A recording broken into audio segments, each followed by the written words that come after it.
बिस्मिल्लाहिर्रहमानिर्रहीम। लाखों करोड़ों दुरूदो सलाम मोहम्मद मुस्तफ़ा सल्लल्लाहु अलैहि वसल्लम और आले मोहम्मद पर। मैं हूँ उमर दराज गोंदल। खबरों से पहले आज दिन की मुनासबत से आज मुसलमान दुनिया भर में जहाँ पे भी हैं, आज बहुत तकलीफ़, गम और दुख का दिन है। और आज नवासा रसूल की वो अजीम कुर्बानी जिसकी बदौलत आज हम सब मुसलमान भी हैं, और शायद आज के दिन का पैगाम यही है कि आप अंदाज़ा करें कि वो ख़ानदान आप सल्लल्लाहु अलैहि वसल्लम की आल किस दुख और किस कर्ब और किस तकलीफ़ से गुजरी होगी।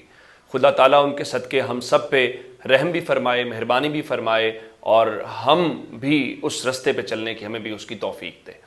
अब आते हैं उन मामलात की तरफ जो ज़ाहिर रोज़ाना की बुनियाद के ऊपर हमारा काम है, और वो है सियासत से मुतल्लिक़ या उन चीज़ों को आप तक पहुँचाना। अब मैं आपको ज़रा एक खबर पीछे दे के फिर अगली खबर जो इस्टेब्लिशमेंट के खिलाफ गोल हुआ है, तो ये वज़ीर आज़म हाउस से गोल हुआ है। क्या वज़ीर आज़म इसमें शामिल है? कि इसमें नवाज शरीफ शामिल है, पूरी नून लीग शामिल है? ये क्या मामला है? मैं आपको वापस उस स्टोरी के ऊपर लेके जाना चाहता हूं जो डॉन न्यूज़ की स्टोरी थी, जो मैंने आपसे शेयर की थी कि इस्टेब्लिशमेंट और नवाज शरीफ के दरमियान फड्डा है। फिर मैंने आपको यह भी खबर दी थी कि एक अहम सहाफ़ी ने दावा यह किया है कि नवाज शरीफ वापस आने लगे तो उनके ऊपर उनकी वापसी रोकने के लिए दबाव डालना शुरू कर दिया गया। अब ये सारी बातें अपनी जगह पे हैं कि जी नवाज शरीफ ने कहा है कि जनाब वही होगा जो वो चाहते हैं, लेकिन असल डेवलपमेंट आई है अब डेवलपमेंट ये है कि एक इंटरव्यू आया, और उस इंटरव्यू के दौरान हुआ तो ये कि अब जाहिर है कि इस नर्व्स की गेम चल रही है, और ख्वाजा आसिफ जब ये कहें कि हमने 5 नाम शॉर्टलिस्ट कर लिए हैं, और फिर राजा रियाज कहें कि मैं एक इकोनॉमिस्ट का नाम भी दूंगा और 2 सियासतदानों के नाम दूंगा, तो इस दौरान इस्टेब्लिशमेंट जो है उनके ऊपर या उनको एक हवाले से किया जाए तो ये एक बहुत बड़ी डेवलपमेंट होगी। खबर यह है कि इस ख्वाजा आसिफ ने एक इंटरव्यू दिया, और पहली बात तो यह है कि बताया गया कि जी वो सियासत से पाकिस्तान की इस्टेब्लिशमेंट का कोई ताल्लुक नहीं है।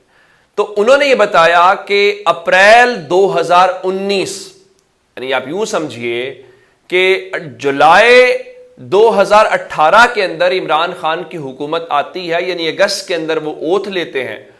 तो अगस्त, सितंबर, अक्टूबर, नवंबर, दिसंबर, जनवरी, फरवरी, मार्च, अप्रैल, तो कमोबेश कोई 8 महीनों के बाद नून लीग को ये ऑफर दी जाती है कि जनाब आप आए और आप आके हुकूमत संभालें। अब यहां पे असल बात ये नहीं है। उसमें ख्वाजा आसिफ ये बताते हैं कि वो जीटी रोड के ऊपर सफर कर रहे थे। इस दौरान उनको फोन आया, पिंडी इस्लामाबाद में ये मुलाकात हुई, और उनके मुताबिक ये सर्विंग जनरल के साथ उनकी मुलाकात थी, और मंसूर अली खान ने अपने वीलॉग के अंदर भी बड़ी तफसील के साथ इसका जिक्र किया है। अब सवाल ये नहीं है, सवाल ये है कि हुकूमतें बनाने गिराने में सिर्फ आर्मी चीफ जो है, मतलब उस वक्त का जो आर्मी चीफ था जनरल बाजवा, वो तो नहीं मिला, ये बात तो तयशुदा है। अब सवाल सिर्फ यह है कि अगर उस वक्त, या ये एक मैं बताने से पहले सवाल आपके सामने रख देता हूं, तो अप्रैल 2019 के अंदर उस वक्त के डीजी आईएसआई कौन थे? यानी अगर मैं आपके सामने इस वक्त बाकी सारी चीजों को छोड़ के ये कहूं, आपको बताऊं कि डीजी आईएसआई का अगर यहां पे गूगल किया जाए, जिसमें ये लिखा जाए कि डीजी आईएसआई 2019, तो इसका मतलब है कि उस वक्त जनरल आसिम मुनीर जो हैं, वो जो है उस वक्त बताया गया कि वो 17 जून 2019 से अक्टूबर 2021 तक जो है वो उसके अंदर काम करते रहे। अब सवाल सिर्फ ये पैदा होता है कि अगर उस वक्त की ये सारी सूरत हाल थी, और डीजी आईएसआई के तौर पे बताया गया है कि उन्होंने उसके ऊपर जो सूरत हाल है वो उन्होंने उसके ऊपर काम किया, और डीजी आईएसआई के तौर के ऊपर जो उनका टेन्योर है वो 25 अक्टूबर 2018 से 16 जून 2019 तक है। यानी इसका मतलब यह है कि अप्रैल की जब बात की जा रही है तो उस वक्त DG ISI general Asim Munir थे।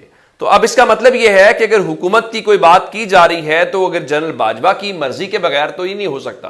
तो क्या खुफिया इदारे की उस वक्त पोजीशन क्या थी? ये वो अहम बात है जिसको इग्नोर किया जा रहा है, या इसको यूं कहिए कि क्या मुस्लिम लीग नून जो है उस वक्त ये तासुर दे रही है या मौजूदा आर्मी चीफ के बारे में, चूंकि उस वक्त ये डीजी आईएस आए थे, तो उनके हवाले से कहीं उनको लेके तो नहीं कह रही कि फिर हम सारी चीजें खोल के लेके आएंगे। तो ये बड़ा इंपॉर्टेंट नुक्ता है जो हमारे सामने आया है और इसको उन्होंने उठाया है कि उस वक्त डीजी आईएस कौन थे, उस वक्त आर्मी चीफ कौन थे, तो थोड़ी सी इक्वेशन हमें समझ आती है।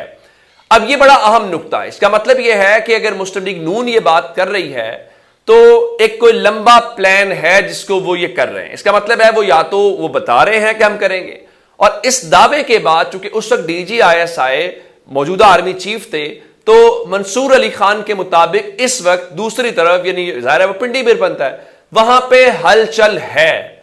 और चूंकि इस वक्त फौज की जानिब से किसी किस्म की कोई तरदीद नहीं आई कि हमने ऑफर नहीं की थी और ख्वाजा आसिफ किसी सर्विंग जनरल के साथ नहीं मिले थे, तो ये एक बहुत बड़ा पिंडोरा बॉक्स पाकिस्तान में खुल गया है। एक इंटरव्यू तो बड़ा नॉर्मल सा था जो उन्होंने दिया मंसूर को, लेकिन अब उस इंटरव्यू के अंदर से जो चीजें निकलना शुरू हुई हैं तो मालूम यह पड़ा कि मामला थोड़ा सा आगे चला गया है।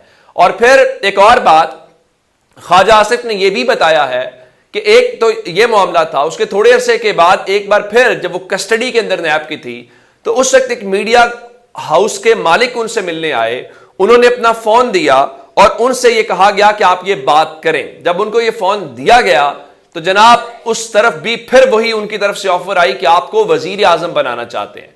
तो उन्होंने कहा नहीं, मैं वजीर आजम नहीं बनना चाहता। तो अब खबरें ये हैं कि पिंडी के अंदर ये हलचल है, लेकिन ये जो ख्वाजा आसिफ ने इंटरव्यू दिया है, ये जो बातें वो बार बार कर रहे हैं, क्या ये वजीर आजम हाउस की मर्जी से हुई हैं? क्या वजीर आजम हाउस जो है वो एस्टैब्लिशमेंट के खिलाफ गोल कर रहा है? क्योंकि आपको याद होगा इसहाक डार वाले नाम के ऊपर भी वजाहत देने के लिए ख्वाजा आसिफ को जिम्मेदारी दी गई थी।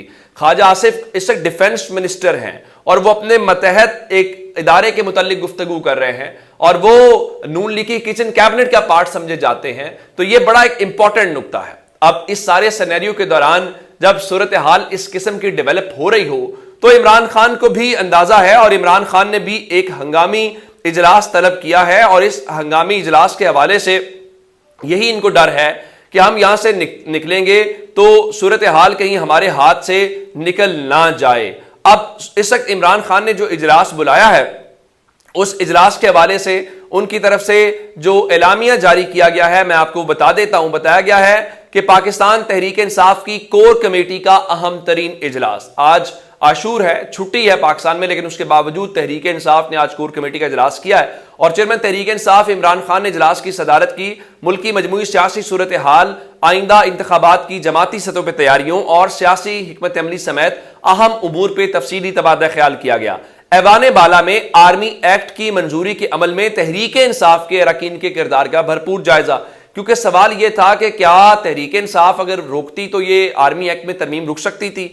तो चेयरमैन तहरीक इंसाफ की जानिब से आर्मी एक्ट में तरमीम की मंजूरी में तहरीक इंसाफ के अरकान के किरदार की बाज़ाब्ता तहकीकात की मंजूरी, सेनेटर शिबली फराज पर मुश्तमिल यक रुकनी यानी एक रुकनी कमीशन मामले की जामे तहकीकात करेगा। सेनेटर शिबली फराज पर मुश्तमिल कमीशन बिला ताखीर तहकीकात मुकम्मल करके चेयरमैन तहरीक इंसाफ के मुलाहिजे के लिए पेश करेगा। शिबली फराज कमीशन की सिफारिशात की रोशनी में पार्टी पॉलिसी से इनहराफ के मुर्तकिब अफराद के खिलाफ तादीबी कार्रवाई को आगे बढ़ाया जाएगा। जिसका मतलब यह है कि पाकिस्तान तहरीक इंसाफ ने इसके ऊपर बाकायदा एक कमीशन बना दिया है और उनको यह कहा गया है कि सेनेटर शिबली फराज जो हैं वो इसके ऊपर तहकीकात करेंगे और तहकीकात करने के बाद वो इमरान खान को रिपोर्ट पेश करेंगे और रिपोर्ट पेश करने के हवाले से आगे चल के वो उसके ऊपर बाकायदा एक्शन लेंगे। तो ये भी दूध का दूध और पानी का पानी जो हो जाएगा। ये बहरहाल इमरान खान का एक बड़ा दबंग हुक्म है जो उन्होंने अपनी टीम को जारी किया है कि इस पूरे सिनेरियो को किसी तरीके से सॉर्ट आउट होना चाहिए और उनके वोटर को इन सवालों के जवाब मिलने चाहिए। अपना बहुत सा ख्याल रखिएगा। खुदा हाफिज।